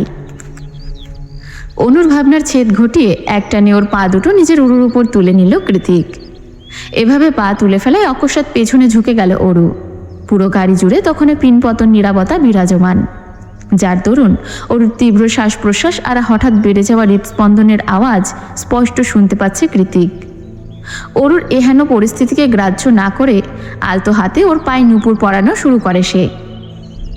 নিজ পায়ে কৃতিকের হাতে নরম স্পর্শ অনুভব হতেই ঠোঁট কামড়ে ফুপিয়ে কেঁদে ওঠে অরু। নিজের অজানা এলোমেলো অনুভূতিতে বিরক্ত ও, যা সম্ভব নয় তাই সম্ভব করে ছেড়েছে কৃতিক। কিন্তু অরুকে কেন বলির পাঁঠা বানিয়ে এরকম একটা অস্বাভাবিক সম্পর্কে জড়ালো সে? কেন অরুর সাথে সাথে নিজের জীবনটাও অগ্রহণযোগ্য সম্পর্কের মাঝে ঠেলে দিল? কি চাইছে কৃতিক? এভাবে অরুর জীবনটা নষ্ট করে কোন ভুলের প্রতিশোধ নিল সে? একটা দুটো নয়, অরুর মনে হাজারো দানাবাঁধা প্রশ্নের ছড়াছড়ি। কিন্তু কে দেবে এত প্রশ্নের উত্তর? কৃতিক তো উত্তর দেওয়ার মতো ছেলেই নয়, অরুর প্রশ্নের তো মোটেই নয়। অথচ এখন এই মুহূর্তে কি সুন্দর করে মনোযোগ দিয়ে অরুর পায়ে নুপুর পড়াচ্ছে সে। দেখে মনে হচ্ছে এর চেয়ে প্রয়োজনীয় আর সূক্ষ্ম কাজ কোনো দিন করেনি কৃতিক। অরু তখন হিজিবিজি চিন্তায় বিভোর হয়ে আছে, চারিপাশে ওর খেয়াল নেই মোটেই। কৃতিক নিজের হাতের কাজটা শেষ করে এক পলক ভাবুক অরুর চোখের দিকে তাকালো। অতঃপর ওর নিজের হাতের বাঁধনটা আরও শক্ত করে হঠাৎ আকস্মিক হ্যাঁচকা টান মেরে অরুকে নিজের কাছাকাছি টেনে নিল। আচমকা পায়ে টান দেওয়াতে সুতির ঘাঘরাটা অনেকটা উপরে উঠে গিয়ে মোমের মতো সুন্দর পা দুটো দৃশ্যমান হয়ে উঠেছে কৃতিকের চোখের সামনে। কৃতিক শুষ্ক ঢোক গিলে সেদিকে একবার পরখ করে চোখ ঘুরিয়ে অরুর অশ্রুসিক্ত নয়নে চোখ রাখল। তারপর আর একটু কাছে এগিয়ে গিয়ে নিজের বৃদ্ধাঙ্গুলি দিয়ে ওর চোখের জলটুকু মুছিয়ে দিতে দিতে মাদকতায় নির্দিষ্ট চাহনি নিক্ষেপ করে দুই ঠোঁট নাড়িয়ে হাসকি স্বরে বলল, বউ। কৃতিক খুব আস্তে করে শব্দটা উচ্চারণ করলেও অরুর শ্রবণেন্দ্রিয়তে তা স্পষ্টভাবে পৌঁছেছে। কথাটা শোনা মাত্রই অজানা শিহরণে শরীর ছেয়ে গেল অরুর। কাটা দিয়ে উঠল শরীরের প্রত্যেকটা লোমকূপ। অজান্তে তলপেটের মাঝে ডানা ঝাপটাতে শুরু করে দিল অসংখ্য প্রজাপতির দল। ইস, কি অস্বস্তিদায়ক অনুভূতি! অরু কেমন কেমন লাগছে, গলাটা শুকিয়ে কাঠ হয়ে গিয়েছে মুহূর্তেই। কৃতিক এখনো একইভাবে তাকিয়ে আছে। অরু আমতা আমতা স্বরে বলে উঠল, আমি পানি পান করব। অরুর কথায় কৃতিকের ঘোর কাটে। ও মুহূর্তে অরুর থেকে দূরত্ব বাড়িয়ে ড্রাইভিংয়ে মনোযোগ দেয়। ড্রাইভ করতে করতে মনে মনে কৃতিক ভাবছে, যাক, কান্নাকাটি তো অন্তত থেমেছে। ওদিকে অরু এক নিঃশ্বাসে ঢকঢক করে পানি পান করে পুরো বোতল খালি করে ফেলেছে। তবুও কোনো কিছুর তৃষ্ণাতে হাঁসফাঁস করছে ভিতরটা। কি অদ্ভুত এই অনুভূতি! কৃতিক কি জাদু জানে? অনু ফ্রন্টিয়ার্ডেই দাঁড়িয়েছিল। অরু অনুকে দেখা মাত্রই ফ্রেঞ্চ গেট ঠেলে ভেতরে প্রবেশ করে দৌড়ে গিয়ে অনুর গলা জড়িয়ে ধরে হাউমাউ করে কেঁদে ওঠে। অনু জানে অরুর এমন কান্নার কারণ ও নিজেই, তাই নিজের কাজে বড্ড অনুতপ্ত অনু। অরুর এমন হৃদয় নিংড়ানো কান্নার গতিবেগে অনু আর নিজেকে সামলে রাখতে পারল না। বোনকে দু হাতে জড়িয়ে ধরে টুকরে কেঁদে উঠে অনু বলে, আমার উপর এইভাবে অভিমান করে কাঁদিস না সোনা, আপা খুব সরি, আর কখনো তোকে এভাবে বকবো না, আমার ঘাট হয়েছে সোনা। অনুর কথায় ক্রন্দনরত অরু এদিক ওদিক না সূচক মাথা নাড়ায়। অরুর ভাব ভঙ্গিমা অনুর বোধগম্য হয়নি, তাই অনু পুনরায় নরম সুরে বলল, বলছি তো আর কখনো বকবো না এভাবে, এসেছিস থেকে কেঁদেই যাচ্ছিস। কি হয়েছে? কৃতিক ভাইয়া কিছু বলেছে? দেখি, তাকা আমার দিকে। অরুর গাল দুটো আজলা করে ধরে মুখোমুখি দাঁড় করিয়ে অনু আবারও শুধায়, কৃতিক ভাইয়া কিছু বলেছে? অনুর প্রশ্নে অরু পেছনের দৃষ্টি নিক্ষেপণ করে। তাকিয়ে দেখে কৃতিক নেই, হয়তো ভেতরে চলে গিয়েছে অনেক আগেই। তারপর পুনরায় অনুর দিকে তাকিয়ে না সূচক মাথা নাড়িয়ে নাক টেনে অরু বলে, কেউ কিছু বলেনি। অনু নিশ্চিন্ত হয়ে অরুর চোখ দুটো মুছিয়ে দিতে দিতে বলল, মায়ের অপারেশন হয়ে গিয়েছে, এখন আইসিইউতে আছে, দু একদিনেই হয়তো চোখ খুলবে মা। তারপর আমরা মায়ের সাথে কথা বলতে পারবো, মাকে নিয়ে দেশেও ফিরে যাব, আর দুঃখ নেই। এত বড় একটা খুশির খবরেও কেন যেন খুশি হতে পারলো না অরু। কি করে পারবে? গতকাল রাতেই নিজের সবটা সৎ ভাইয়ের নামে লিখে দিয়ে এসেছে। এসব কথা জানাজানি হলে মা আপা কেউই ওকে মেনে নেবে না, ভালোবাসবে না, উল্টে নোংরা বলে আখ্যায়িত করবে। এতগুলো দিন পরে একটুখানি খুশির মুখ দেখেছিল ওর পরিবারটা, অথচ অরু সবার আড়ালে সেটা ধূলিসাৎ করে মাটিতে মিশিয়ে এসেছে। কৃতিক কেন করলো এমনটা? নিজের ভাবনার মাঝেই ওরও তৎক্ষণাৎ মনে মনে ঠিক করে নিয়েছে কৃতিককেও প্রশ্ন করবেই করবে, তাতে যা খারাপ হওয়ার হোক। তাছাড়া কৃতিক তো ওর সাথে খারাপ কোনো কিছু করার বাদ রাখেনি, তাহলে এত ভয় কিসের? অরুর অজ্ঞাত ভ্রমকে ভাঙিয়ে দিয়ে ফ্রেঞ্চ গেট ঠেলে আগমন ঘটে প্রত্যয়ের। প্রত্যয়কে দেখে অরু এক নজর অনুর মুখের দিকে তাকিয়ে দ্রুত হেঁটে বাসার ভেতর চলে যায়। অরু চলে গেলে অনু নিজেও পা বাড়ায় ভেতরে যাওয়ার উদ্দেশ্যে। এই মুহূর্তে প্রত্যয়ের সাথে কথা বলা তো দূরে থাক, ওর মুখটাও দেখতে ইচ্ছে করছে না অনুর। কিন্তু পেছনে ঘুরে কয়েক কদম পা বাড়াতেই প্রত্যয় ওকে টেনে ব্যাকইয়ার্ডে নিয়ে দেওয়ালের সাথে চেপে ধরে। প্রত্যয়ের এমন কাণ্ডে অনু রেগে মেগে ঝাঁঝিয়ে উঠে বলে, কি অসভ্যতা শুরু করেছেন? বাড়িতে কৃতিক ভাইয়া আছে। প্রত্যয়ের মুখটা শক্ত হাতে চেপে ধরে বলল, ওই জন্যই তো বলছি আস্তে কথা বলো। অনু ওর হাতটা ঝটকা মেরে সরিয়ে দিয়ে বলল, কি চাই আপনার? আমাকে ইউজ করে স্বাদ মেটেনি নাকি তিন্নির সাথে আজ দেখা হয়নি তাই রিপ্লেসমেন্ট হিসেবে আমার কাছে এসেছেন? প্রত্যয় চটে আছে খুব, মেয়েটার তেজের সাথে কিছুতেই পেরে ওঠে না সে। কিন্তু এই মুহূর্তে অনুর ব্লেডের মতো ধারালো কথার আঘাতে রক্তাক্ত হয়ে যাচ্ছে হৃদয়টা, সেই সাথে মস্তিষ্ক হয়ে উঠেছে হিতাহিত জ্ঞান শূন্য। প্রত্যয় নিজেকে সামলে রাখতে না পেরে চড়াত করে তুঙ্গে উঠে যাওয়া মেজাজের বহিঃপ্রকাশ ঘটালো তৎক্ষণাৎ। অনুর হাত দুটো মাথার উপর তুলে দেওয়ালের সাথে চেপে ধরে। ওর গলার কাছে মুখ নিয়ে দাঁতে দাঁত চেপে প্রত্যয় বলে, কথা না শুনলে জানি মেরে ফেলবো। গত 2 দিন ধরে কুকুরের মতো পিছনে পড়ে আছি, কিছু একটা এক্সপ্লেন করতে চাইছি, একবারও সুযোগ দিয়েছ আমায়? এত তেজ কেন তোমার? প্রত্যয় এই প্রথমবার অনুকে তুমি করে অধিকার খাটিয়ে কথা বলল। প্রত্যয়ের মুখের তুমি আওয়াজটা যে এতটা সুমধুর তা অজানাই ছিল অনুর। প্রত্যয়ের মুখে তুমি শুনে হতবাক হয়ে ওর চশমার আড়ালে ধূসর চোখজোড়ার দিকে বিনা বাক্যে তাকিয়ে আছে অনু। একটুখানি থেমে প্রত্যয় পুনরায় কঠিন সুরে বলল, আর কি যেন বললে? ইউজ করা কাকে বলে সেটা কি আদৌ বোঝো তুমি? নাকি বুঝেই যাকে তাকে গিয়ে সব বলো? অনু এবারও পুরোপুরি নিশ্চুপ, ও ধ্যানমগ্ন হয়ে চেয়ে আছে প্রত্যয়ের চোখে। অনুকে তখন থেকে এভাবে অবাক নয়নে চেয়ে থাকতে দেখে রাগী আওয়াজটা মুহূর্তেই নিচু হয়ে গেল প্রত্যয়ের। চোখ দুটোতে হিংস্রতার জ্বলন্ত অঙ্গার তপ করে নিভে গিয়ে তাতে জড়ো হলো একরাশ মুগ্ধতা। এলোমেলো অনুভূতিগুলো উত্থাল পাতাল ঢেউ তুলে আছড়ে পড়ছে মনের তটে।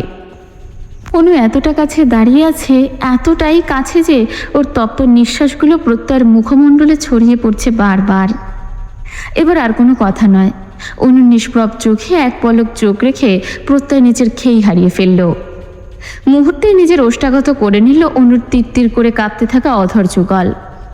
অনুর ঠোঁটের ছোঁয়াতে হঠাৎ করেই যেন উন্মাদনা ছড়িয়ে পড়ল প্রত্যয় শরীরের রন্ধ্রে রন্ধ্রে। অনুর দিক থেকে কোনোরূপ বাধা না আসাতে পরম আবেশে চোখ দুটো বন্ধ হয়ে গেল আপনা আপনি। এদিকে প্রত্যয় নরম ঠোঁটের স্পর্শে অনুর জান যায় যায় অবস্থা। খানিকক্ষণ চোখ বন্ধ রেখে স্থির হয়ে দাঁড়িয়ে থাকলেও পরক্ষণেই 2 হাত দিয়ে প্রত্যয়কে ঠেলে সরিয়ে দিয়ে তড়িৎ গতিতে মুখ ঘুরিয়ে অন্যদিকে তাকালো অনু। অনুর ধাক্কায় প্রত্যয় নিজের সম্বিত ফিরে পেয়ে নিজের কর্মকাণ্ডের জন্য লজ্জিত হয়ে নরম সুরে বলল, আম সরি, আসলে। অনুকে মাঝপথে থামিয়ে দিয়ে না ঘুরেই জবাব দিল, সরি বলতে হবে না, আপনি যান এখন। আমি তোমার সাথে কথা বলতে চাই অনু, একান্তে। আমাকে একটুখানি সময় দেওয়া যায় না? অনু এবার ঘুরে দাঁড়িয়ে প্রত্যয়ের মুখোমুখি হয়ে শুধালো, প্রত্যয় সাহেব, আপনি শুধু আমার, তাই তো? প্রত্যয় সেদিনের মতোই কণ্ঠে দৃঢ়তা টেনে বলল, 100%। আগামীকাল বিকেলে সি বিচে অপেক্ষা করব। অনুর এইটুখানি আশকারা পেয়ে প্রত্যয় যেন চাঁদ হাতে পেয়েছে। খুশির ঝিলিক ফুটে উঠেছে ওর চোখে মুখে। প্রত্যয়কে এভাবে নিঃশব্দে ঠোঁট কামড়ে হাসতে দেখে অনু ভেতরে যেতে যেতে ঘাড় ঘুরিয়ে আবারও পিছনে তাকিয়ে বলল, আর হ্যাঁ, বাবলটি আনতে ভুলবেন না যেন। প্রত্যয় নরম হাসি এতক্ষণে পুরো ঠোঁট জুড়ে প্রসারিত হলো। ও পেছন থেকে হাঁক পেরে বলল, যথাজ্ঞা মহারানী। মাঝরাতের ফেরি লাইটের নিভু নিভু আলো আর সুইমিং পুলের নীলচে পানির কলকলানি মিলেমিশে পুরো ছাদ বারান্দা জুড়ে ম্যাজিক্যাল আলো ছায়া তৈরি করেছে। মাথার উপর খোলা আকাশ, আকাশের উপর থালার মতো মস্ত বড় চাঁদ উঠেছে। কখনো কখনো সেই চাঁদ ঢেকে যাচ্ছে পেঁজা তুলোর মতো উড়ো মেঘে, আবার কখনো তির্যক রূপালি আলো ছড়াচ্ছে পুরো ভুবন জুড়ে। চাঁদের দিকে নিকোটিনে ধোঁয়া ছাড়তে ছাড়তে সেটাই তখন থেকে বেশ আগ্রহ নিয়ে পরখ করছে কৃতিক।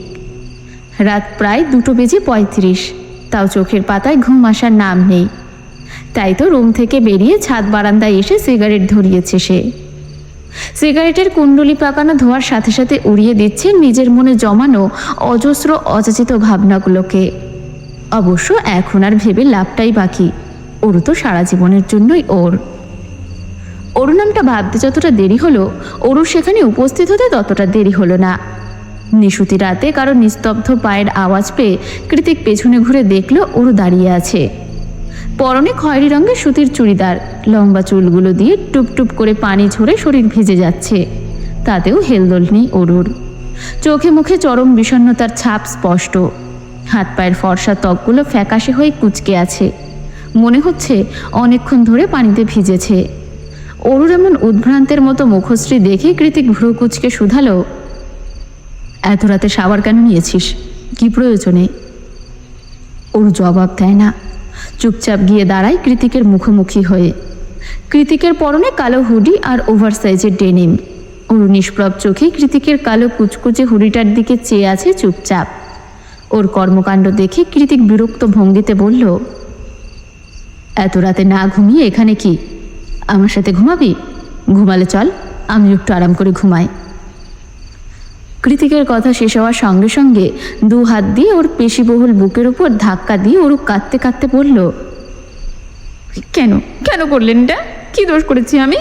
কোন দোষের শাস্তি স্বরূপ আমার জীবনটা এভাবে তছনছ করে দিলেন আপনি? বলুন, কেন করলেন এমন? কি হলো বলুন?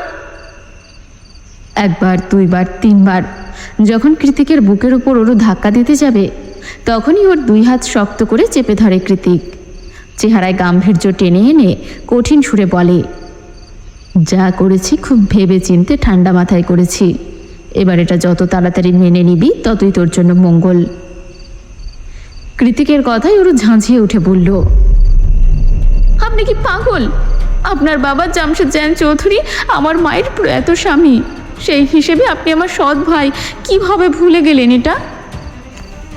অরু কথাটা উচ্চারণ করার সঙ্গে সঙ্গে কৃতিক টান মেরে এক হাতে ওর কোমর জড়িয়ে ধরে অন্য হাত শক্ত করে ওর গাল দুটো চেপে ধরে পড়ল, খবরদার নিজেকে আমার বোন বলবি না, একদম মেরে ফেলবো।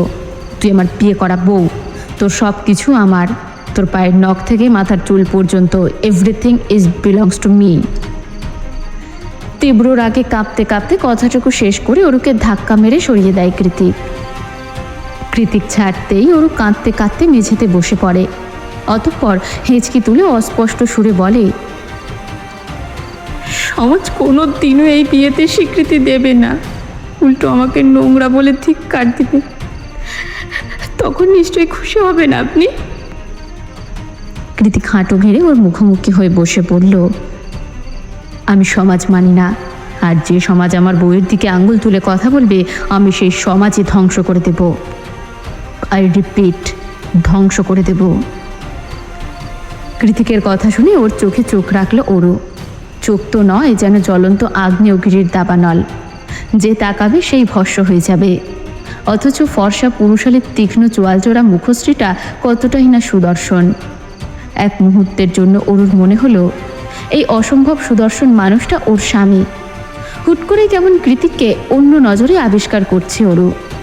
কয়েক মুহূর্তের জন্য নিজেকে বসিয়ে দিল কৃতিকের বাম পাশে তার পত্নী রূপে।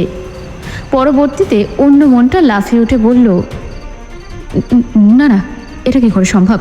এমন একটা রাগী বদমেজাজি বেপরোয়া লোকের সাথে সারা জীবন কাটানো অসম্ভব। কারণ আর যাই হোক, সারা জীবন কৃতিকের হাতে মার খাওয়ার কোনো ইচ্ছে নেই অরুর। কি হলো? হঠাৎ করে কৃতিকের কথায় ধ্যান ভাঙে অরুর। বেরিয়ে আসে নিজের দিবা স্বপ্ন থেকে, ছোট্ট করে জবাব দেয়, কিছু না। কৃতিক ওর ভেজা চুলে হাত বুলিয়ে দিয়ে আশ্বস্ত করে পুনরায় বলে, অনেক রাত হয়ে গিয়েছে, ঘুমিয়ে পড় গিয়ে। চিন্তা নেই, পুরো দুনিয়া আমি দু হাতে সামলে নেব। তোর গায়ে কলঙ্কের আঁচও আসতে দেব না, এটুকু ভরসা রাখতেই পারিস। হার্টবিট। কৃতিকের শেষ কথাতে অরুর চকিতে মাথা তুলে বলল, কি বলেছি? তুই আমার হার্টবিট। অরু কিছু বলবে তার আগেই ওর দিকে চোখ পাকিয়ে কৃতিক বলল, আর একটাও প্রশ্ন করবি না, তাহলে মার খাবি। অপারক অরু আর কি বা করবে? মারের ভয় চুপচাপ পা বাড়ায় নিজের জন্য বরাদ্দকৃত রুমের দিকে। কৃতিক অরুর যাওয়ার পানে তাকিয়ে দ্বিতীয়বার বিড়বিড়ায়, হার্টবিট। নির্ঝঞ্ঝাট বিদ্যাপীঠ, সান ফ্রান্সিসকো স্টেট ইউনিভার্সিটি। সান ফ্রান্সিসকোর মধ্যে সবচেয়ে সুপরিচিত এবং নামকরা হওয়াতে এই ভার্সিটিতে ফরেনার শিক্ষার্থীদের অভাব নেই, সেই সাথে সাথে ফরেনার প্রফেসরদেরও। তবে আজ ভার্সিটি ক্যাম্পাসে খুব একটা শিক্ষার্থীদের আনাগোনা নেই। এর কারণ শীতের শেষ ভাগ চলছে, যার দরুন সবাই শিবির, জঙ্গল, পাহাড় এথায় সেথায় ক্যাম্পিংয়ে গিয়েছে। এখানকার শিক্ষার্থীরা বইয়ের পাতায় নয়, হাতে কলমে কিংবা পর্যবেক্ষণ করেও অনেক কিছু শেখে। সারা বছর তাদের ক্লাসরুমের বাইরেও অনেক কার্যক্রম থাকে। ওরু বিগত কয়েক মাসে অনেক কিছুই শিখেছে, অনেক কিছু লক্ষ্য করেছে, ভালো মন্দ দুটোই। আমেরিকার সংস্কৃতির মধ্যে এমন অনেক কিছুই আছে যা শুনলে বা দেখলে গা গিন গিন করে ওঠে। তার মধ্যে নিখিল ভাইয়ের রিলেশনশিপ অন্যতম। এখনও কৃতিকের বলা কথাগুলো মনে পড়লে নাক শিকোয় উঠে যাচ্ছে অরুর। ভার্সিটির গেট পেরিয়ে নরম সবুজ ঘাসগুলোকে পায়ে মারাতে মারাতে হিজিবিজি ভাবনায় বিভোর হয়ে আছে অরু। ওর পরনে চিকনকারের সফেদ রঙের লং কুর্তি আর লেগিংস। কুর্তির উপরে এটি আছে লেডিস ডেনিম জ্যাকেট, লম্বা চুলগুলো পনিটেল করে গার্ডার দিয়ে বাঁধা। ধীর গতিতে হাঁটার জন্য মাথাটাও নিচু হয়ে আছে সেই কখন থেকে। ওই জন্যই তো সায়নী যে কখন থেকে ওর সাথে সাথে হাঁটছে ওর তাতে কোনো হদিশই নেই। এতক্ষণ ধরে পাশে পাশে হাঁটার পরেও মেয়েটা একবার মাথা তুলে তাকালো না অবধি। কেমন ভাবছে ও? মনে মনে বিরক্ত হয় সোজা গিয়ে ওরুর সামনে দাঁড়িয়ে খানিকটা গাল ফুলিয়ে সায়নী জানালো, কেমন ভাবছো বলো তো? সে কখন থেকে তোমার সাথে সাথে হাঁটছি, খেয়ালই করছো না? ওরু চট করে ভ্রম থেকে বেরিয়ে মাথা তুলে বলল, আরে সায়নী যে, কেমন আছো বলো? এতক্ষণে জিজ্ঞেস করার সময় হলো? সরি, একটু বেখেয়ালে ছিলাম। সায়নী এবার বুঝতে পারার মতো করে হ্যাঁ সূচক মাথা দুলিয়ে বলল, ইটস ওকে, কিন্তু তুমি এতদিন কই ছিলে? কতদিন ক্যাম্পাসে আসো না বলো তো? সায়নীর কথাই ওর মনে পড়ে যায় সেই নিখিল ভাইয়ের সত্যি জানার পর থেকেই আর ভার্সিটির গেট মারায়নিও। তারপর আরও কত কী না হয়ে গেল, জীবনটাই এখনো এলোমেলো। আবার কি ভাবতে বসলে? অরুণ আশোচক মাথা নেড়িয়ে ছোট্ট করে বলে, কিছু না। সায়নী এবার হাসির দ্বারা ঠোঁট প্রসারিত করে বলল, এই অরু, জেকে স্যারের কি খবর? অরু ঠোঁট উল্টে পড়ল, ওনার কথা আমি কি করে জানবো? ওনাকে গিয়েই বরং জিজ্ঞেস করো। সায়নী এবার ভ্রু কঞ্চিত করে বলল, তুমি ওনার স্টেপ সিস্টার, তুমি জানবে না তো কে জানবে? ঢং। সায়নীর কথায় ওরও কিঞ্চিত ঠোঁট বাঁকিয়ে হাসল। পরক্ষণে সায়নী আবারও শুধালো, বলো না ওরু, এতদিন স্যার ভার্সিটিতে কেন আসেনি? আমি যতদূর জানি উনি ব্যাংকক গিয়েছিলেন। অরুর উত্তর শুনে সায়নী বেশ খুশি হয়ে যায়। খুশি হয়ে অরুর হাত জড়িয়ে ধরে বলে, এই না হলে আমার ননদিনী, তুমি জানো জেকে স্যারকে আমি অনেক পছন্দ করি, কিন্তু বলার সাহস হয়ে ওঠে না। শুনেছি ব্যক্তি জীবনে উনি অনেক বেশি রাগী, আসলে কি তাই? সায়নের কথার বিপরীতে ওরু কিছু বলতে যাবে তার আগেই ওর চোখ আটকে যায় ক্যাম্পাসের অন্য পাশে পোল সাইডে কিছু মানুষের ভিড়ের মাঝে। সেখানে নিখিল ভাইও উপস্থিত। তারা সবাই কোনো কিছু একটা নিয়ে বেশ উল্লাসে মেতে আছে, কিন্তু কি নিয়ে? অগত্যাই সায়নের দিকে তাকিয়ে উল্টে প্রশ্ন ছুড়ে অরু, আচ্ছা সায়নী, ওখানে কি হচ্ছে বলো তো? সায়নী অরুর দৃষ্টিপাত অনুসরণ করে সেদিকে একবার তাকিয়ে বলল, সায়েন্টিস্ট ডিপার্টমেন্ট থেকে বাংলাদেশি নিখিল ভাই ওদের গ্রুপের টিম লিডার হয়েছে, সেটারই সেলিব্রেশন করছে বন্ধু বান্ধবদের নিয়ে। ও আচ্ছা। অরুর কথার মাথায় সায়নী অবিশ্বাসের সুরে বলে, he is a very talented guy. অত অল্প সময়ে কেমন টিম লিডার হয়ে গেল, তার উপর দুইটা সুন্দরী গার্লফ্রেন্ড, সব দিক থেকে সোনায় সোহাগা। আহা। অরু মুখ ভঙ্গিমায় বিরক্তির ছাপ টেনে বলল, একজন মানুষের আবার 2টা গার্লফ্রেন্ড হয় কেমন করে? সায়নী কুটকুটিয়ে হেসে বলল, হয় হয়, আমেরিকায় সব হয়, চাইলে তুমিও।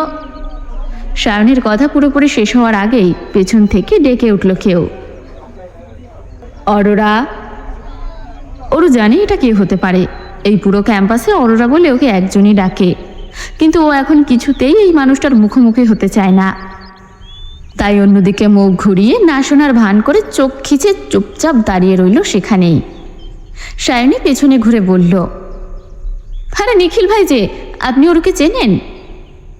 নিখিল হ্যাঁ না কোনো উত্তর না দিয়ে স্মিত হেসে ওর দিকে তাকিয়ে পুনরায় ডাকল, অরোরা। সায়নী সামনে দাঁড়িয়ে আছে, নিখিলও এগিয়ে এসেছে। এবার আর ইগনোর করার সুযোগ নেই, পেছনে ঘুরতেই হবে। কিছু করার নেই ভেবে নিখিলের মুখোমুখি হতে যাচ্ছিল ওরও। এখনো পেছনে ঘুরেনি, ঘুরবে ভাব। ঠিক তখনই কোত্থেকে যেন বাঁচ খাই কর্কশ আওয়াজ কানে ভেসে এলো ওর, অরু। আচমকা কৃতিকের আওয়াজ পেয়ে কেঁপে উঠল অরু। তড়িৎ গতিতে চোখ দুটো খুলে এদিক ওদিক তাকিয়ে খুঁজতে লাগলো তাকে। খানিকক্ষণ খোঁজাখুঁজির পর দেখল ভবনের দোতলার অফিস রুমের করিডোরে দাঁড়িয়ে ওর দিকেই কটমট করে তাকিয়ে আছে কৃতিক। কৃতিকের চোখের দিকে এক পলক তাকিয়ে একটা শুষ্ক ঢোক গিলে সায়নীকে উদ্দেশ্য করে অরু বলে, চলো ক্লাসে যাই, দেরি হয়ে যাচ্ছে। এই বলে সায়নীর হাত ধরে দ্রুত ক্লাসের দিকে পা বাড়ায় অরু। পেছন থেকে নিখিল ডেকে বলল, আরে অরুরা, কথাটা তো শুনে যাও। নিখিল এখনো অরুর যাওয়ার পানেই তাকিয়ে আছে। তখনই অন্য দিক থেকে একজন এসে নিখিলের উদ্দেশ্যে বলে, আরে ভাই, তুমি এখানে? তোমার গার্লফ্রেন্ডদের কেউ ধাক্কা মেরে পুলে ফেলে দিয়েছে, একটাও তো সাঁতার জানে না, 2টাই হাবুডুবু খাচ্ছে। নিখিল আশ্চর্য হয়ে বলল, কি বলছো? কে ফেললো? তা তো জানি না, ভিড়ের মাঝে কে কাকে ধাক্কা দিয়েছে বলা মুশকিল, তুমি তাড়াতাড়ি যাও। নিখিল হ্যাঁসূচক মাথা নাড়িয়ে দ্রুত সেখান থেকে প্রস্থান করে। অরু, সায়নী, নিখিল সবাই যে যার মতো চলে গিয়েছে, যার ফলে নরম ঘাস আবৃত জায়গাটা শূন্যই পড়ে আছে। দোতলার করিডোর দিয়ে কৃতিক এখনও সেই শূন্যস্থানের দিকে তাকিয়ে ঠোঁট বাঁকিয়ে হাসছে। পায়ের স্যান্ডেল দুটো আঙ্গুলের ভাঁজে নিয়ে খালি পায়ে সাগরের কোল ঘেঁষে হাঁটছে অনু। প্যান্টটা একটুখানি গুটিয়ে গোড়ালি থেকে উপরে তুলে প্রত্যয় অনুর পাশাপাশি হাঁটছে। সাগর পাড়ের চারিদিকে শঙ্খচিল আর পানকৌড়ির চিউচিউ আওয়াজ। অনু বাবলটিতে একটা করে সিপ নিচ্ছে আর চোখ বন্ধ করে পাখির কলরব শুনছে। সেই কখন থেকে ওদের মাঝে নীরবতা বিরাজমান। অনেকক্ষণের নীরবতা ভেঙে সর্বপ্রথম প্রত্যয় বলে ওঠে, তুমি না, মানে আপনি ভারী অদ্ভুত জানেন, কখন যে রেগে যান আর কখন যে ঠান্ডা হয়ে যান আমি নিজেই বুঝতে পারি না। এত মুড সুইং কেন হয়? প্রত্যয়ের কথায় অনু শব্দ করেই হেসে বলল, ইউ ক্যান কল মি তুমি। এত ইতস্তত কেন করছেন? After all we kisses each other. অনুর কথায় কালকের দৃশ্যপট ভেসে উঠল প্রত্যয়ের চোখে। ও তৎক্ষণাৎ জিভ দিয়ে ঠোঁট ভিজিয়ে বলল, ইয়ে মানে তোমার কিছু জানার নেই? অনু গম্ভীর গলায় বলল, আছে তো, অনেক কিছুই জানার আছে। প্রত্যয় শুধালো, বলো কি জানতে চাও? সব বলবো তোমায়, নো লুকোচুরি। আমাকে ইউজ করা কেন হলো শুনি? আপনার লং টাইম লাভ হিস্ট্রি, তাহলে আমার প্রতি দুর্বলতা অনুভব করারই বা কারণটা কি? অনুর অনেকগুলো প্রশ্নের উত্তর একসাথে দেওয়ার জন্য প্রত্যয় একটু রইস হয়ে বলল, প্রথমত তিন্নি আমার সাথে ভালোবাসার হাজারো প্রতিশ্রুতি দিয়ে বছরের পর বছর চিট করেছে, জামা কাপড়ের মতো সুগার ড্যাডি চেঞ্জ করেছে। তাহলে ওর প্রতি আমার ভালোবাসাটা রইল কোথায়? তাছাড়া ও হাইলি ড্রাগ অ্যাডিক্টেড। এক কথায় বলতে পারো ওর জীবনে শুদ্ধ বলে আর কিছু অবশিষ্ট নেই।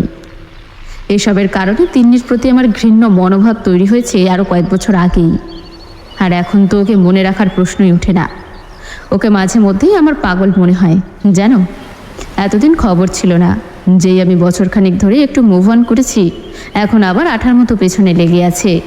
ওর কাজই বোধহয় আমার জীবনটাকে অগোছালো করে দেওয়া। তবে হ্যাঁ, এরপরও যদি দ্বিতীয়বার এমন কিছু করে তবে আমি যথাযথ ব্যবস্থা নিব, আই প্রমিস।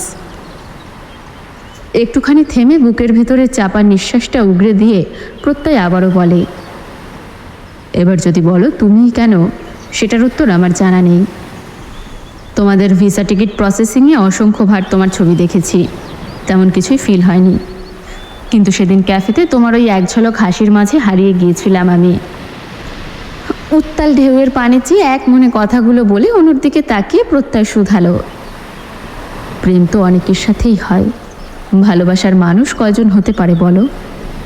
অনু, তুমি কি আমার শেষ ভালোবাসা হবে? জানি না। প্রত্যয়ের মুখের উপর কথাটা বলে সামনের দিকে হাঁটতে হাঁটতে ঠোঁট কামড়ে মুখ টিপে হাসছে অনু।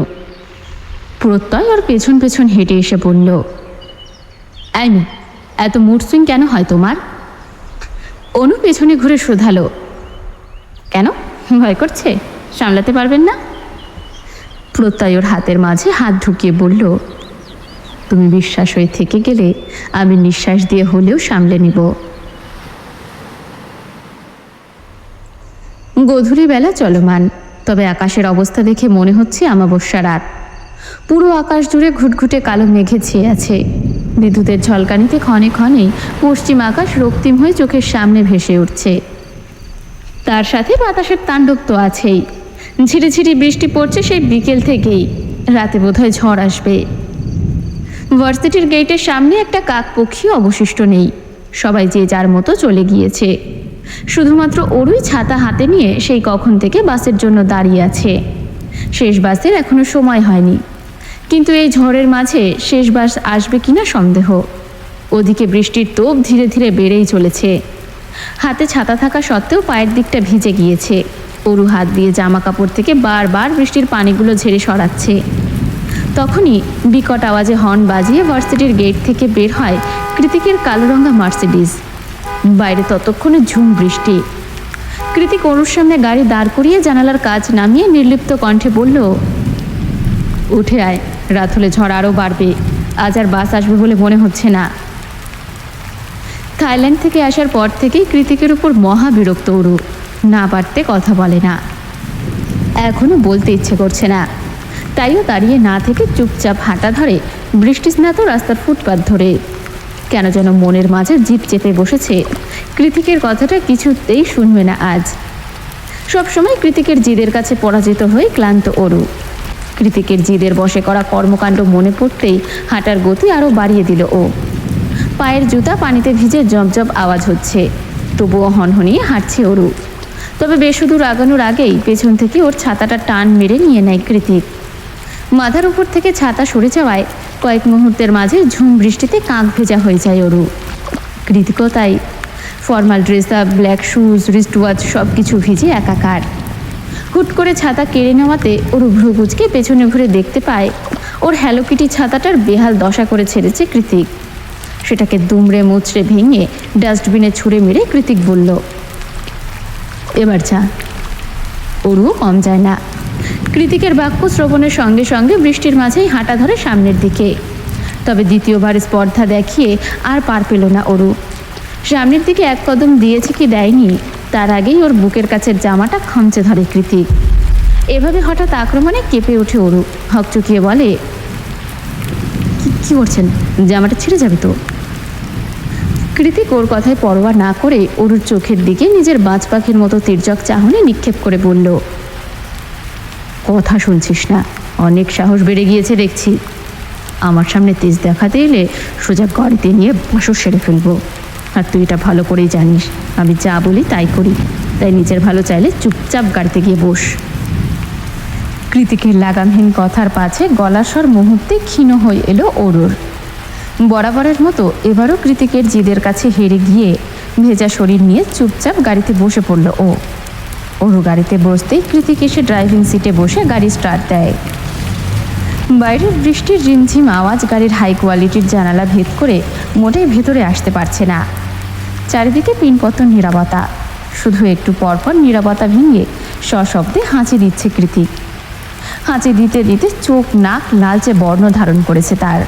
সে কখন থেকে মানুষটা একাধারে হাঁচি দিচ্ছে দেখে ওরও একটু আগ বাড়িয়ে বলে, বৃষ্টিতে ভিজে আপনার ঠান্ডা লেগে গেল বোধ হয়।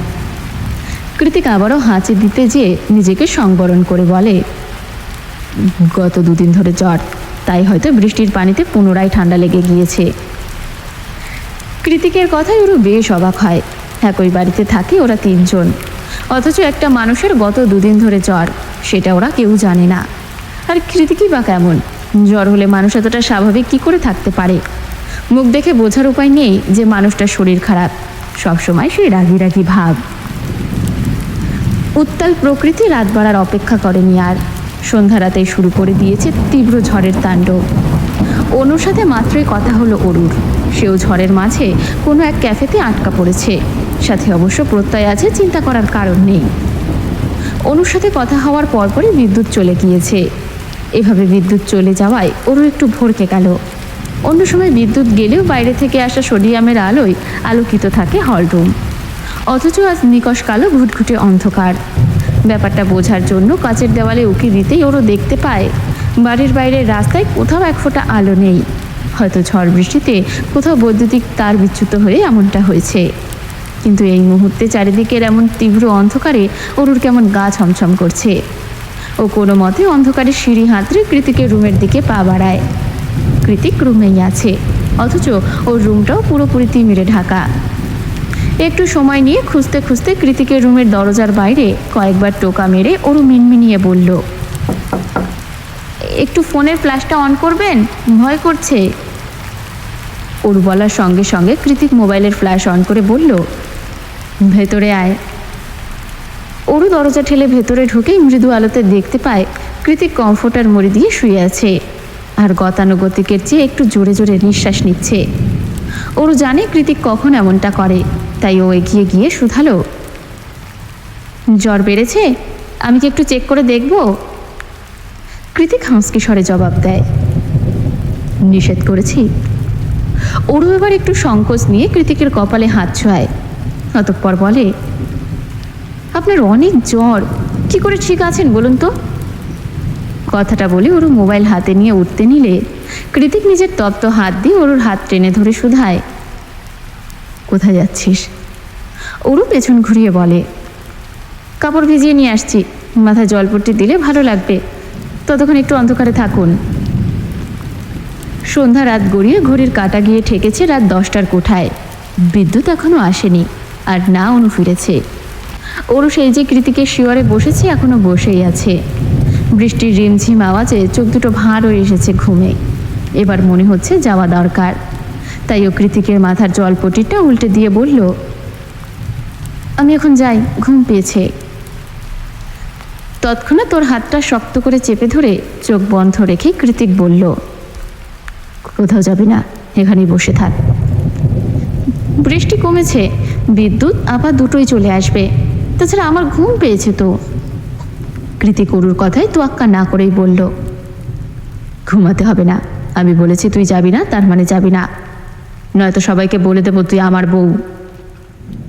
ওরও দাঁত কিরমির করে বিরক্ত হয়ে বলল, ব্ল্যাকমেলটা আপনি খুব ভালোই করতে পারেন, সব আমাকে শাস্তি দেওয়ার ধান্দা। কৃতিকের সাথে কথাই না পেরে অগত্যাই ওর ঘুমো ঘুমো চোখ নিয়ে টলতে টলতে কৃতিকের কাছেই বসে থাকে। একটা শ্বাসরুদ্ধকর পরিস্থিতিতে পড়ে খুব ভোরে ঘুম ভেঙেছে অরুর। কেমন যেন গরম লাগছে সব কিছু, গলার কাছে গরমটা একটু বেশিই লাগছে।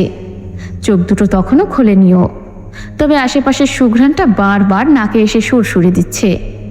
চন্দন কাঠের স্নিগ্ধ মন মাতানো সুবাস। একটা লম্বা শ্বাস টেনে সুবাসিত বাতাসটা ভেতরে পুড়ে নিয়ে নড়ে চড়ে ওঠে অরু। কিন্তু একই নড়াচড়ার কোনো উপায়ন্তর নেই, মনে হচ্ছে হাত পা কেউ বেঁধে রেখেছে। কিন্তু কে দেখাবে এই দুঃসাহস? নিজেকে এভাবে বাঁধনে আবিষ্কার করে আচমকাই চোখ খোলে অরু। চোখ খোলার সঙ্গে সঙ্গে দুনিয়া দুলে ওঠে ওর। অরু কৃতিকের বিছানায় কৃতিকের সাথে ঘুমিয়ে আছে। কৃতিক নিজের হাত পা দিয়ে অরুকে আষ্টে পৃষ্ঠে জড়িয়ে ধরে নিজের বুকের মধ্যে নিয়ে নিশ্চিন্তে ঘুমোচ্ছে। অরুর লম্বা চুলগুলো কৃতিকের কালো টি শার্টের সাথে মিলেমিশে একাকার। এভাবে কৃতিকের পাশে নিজেকে আবিষ্কার করে অরু ঘাবড়ে গিয়েছে। মনে মনে ভাবছে, আপা জানলে কেলেঙ্কারি হয়ে যাবে, আমার এক্ষুনি চলে যাওয়া উচিত। কৃতিকের পিঠের নিচ থেকে নিজের চুলগুলো আস্তে করে টেনে বের করতে করতেই অরুর চোখ চলে যায় কৃতিকের ঘুমন্ত মুখের দিকে। এত রাগ, এত জিদ, এত বেপরোয়া স্বভাব, কোনো কিছুর লেশমাত্র নেই ঘুমন্ত মুখটাতে। এখন যা রয়েছে সেটা কেবলই আকর্ষণ। যে কেউ এই ঘুমন্ত মুখটা দেখলে তীব্র আকর্ষণ অনুভব করবে। কি সুন্দর চেহারা, মাশাল্লাহ। ঘুমের মাঝে কৃতিক খানিকটা নড়ে চড়ে উঠতেই ভ্রম ছুটে যায় অরুর। ও বিছানা ছেড়ে চুলগুলো হাত খোপা করতে করতে বেরিয়ে যায়। যাওয়ার আগে কি ভেবে যেন আরও একবার ফিরে আসে। ঘুমন্ত কৃতিকের কপালে হাত ছোঁয়ায়, অতঃপর মনে মনে নিশ্চিন্ত হয়ে বলে, যাক, তীব্র জ্বরটা কমে গিয়েছে, এখন আমি দ্রুত ভাগি। রুমে আসতেই পা দুটো থমকে যায় অরুর। আপা এখনো ঘুমিয়ে আছে। এই ফাঁকে কিছু একটা অজুহাত বানাতে হবে, কিন্তু কি বানানো যায়? অরু যখন অজুহাত ভাবতে ভাবতে দাঁত দিয়ে নখ কাটায় ব্যস্ত, তখনই আড়ামোড়া ভেঙে অনু বলে, কিরে, এত সকালে আবার কোথায় যাচ্ছিস? অরু ধরা পড়ে যাওয়া চোরের মতো আমতা আমতা করে বলল, কোথাও না, এখন আবার কোথায় যাব? অরুর কথায় গুরুত্ব না দিয়ে অনু পুনরায় শুধালো, হ্যাঁ রে, কাল কখন এসেছিলি ঘুমাতে? অরু ভ্রু কুচকে বলে, কোথা থেকে আসবো? আরে তুই তো কাল রাতে কৃতিক ভাইয়ের মোবাইল থেকে মেসেজ দিলি আমায়, তুই নাকি পড়ছিস, খুব ইম্পর্টেন্ট টপিক, ঘুমোতে দেরি হবে, ওই জন্যই তো তোকে আর ডিস্টার্ব করিনি, রুমে এসে ঘুমিয়ে পড়েছি।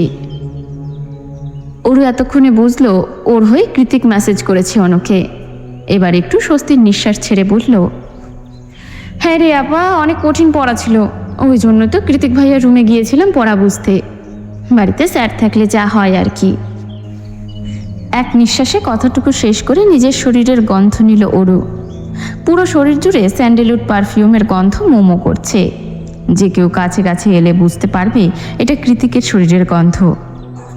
অরু উপায়ন্তর ভেবে না পেয়ে দ্রুত ওয়াশরুমে ঢুকে অনুর উদ্দেশ্যে বলল, আমি একটু শাওয়ার নিয়ে আসছি, তুই থাক। অনু হাই তুলে আবারও ঘুমোতে ঘুমোতে বলল, এত সকালে শাওয়ার নেওয়ার কি আছে, পাগল মেয়ে।